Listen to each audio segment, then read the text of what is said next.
You are under no obligation to make sense to anybody but yourself. A lot of the time, I notice in myself a desire to be relatable to other people. And this isn't something that has always existed in me. This is something that's quite a new phenomenon. It's something that I've only discovered since really forcing myself to interact with other people. I think I held myself to a much higher standard. That's a beautiful tree.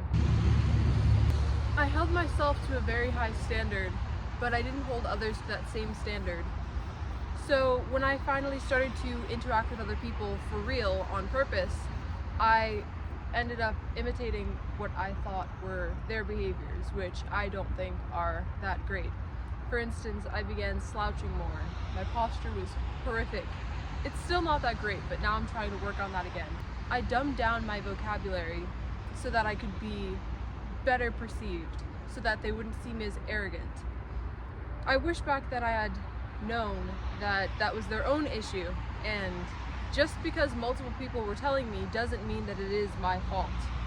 Having a good vocabulary isn't something that you need to apologize for. So I would slouch, I would weaken my vocabulary, and I stopped dressing as expressively.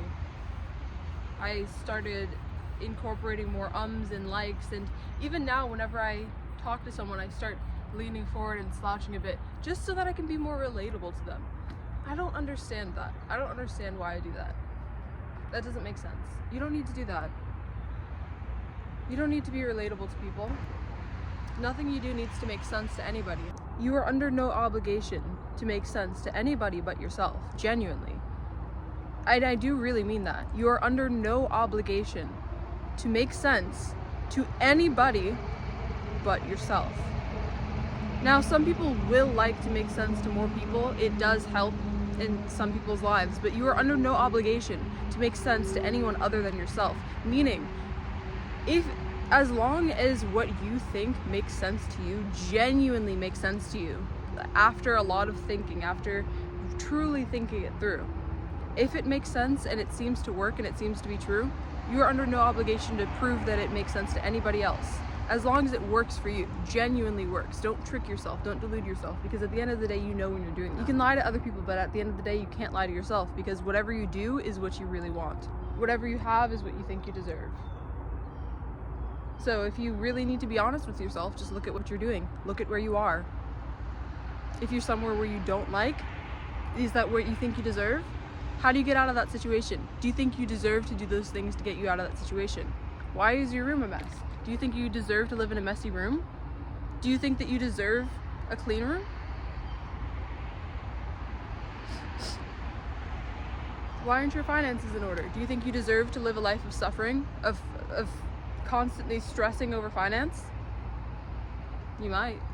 Maybe that's all you're used to. Maybe that's all your parents showed you. Maybe you never knew that there was another way. And you might never know. If you don't give yourself the possibility of finding out. This is a beautiful tree.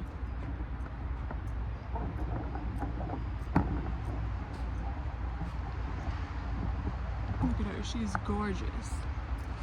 Gorgeous, I tell you.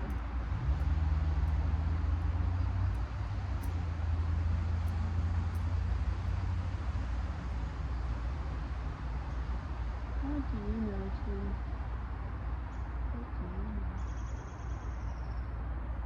She probably knows a lot more than I do about the world, about life, about humanity.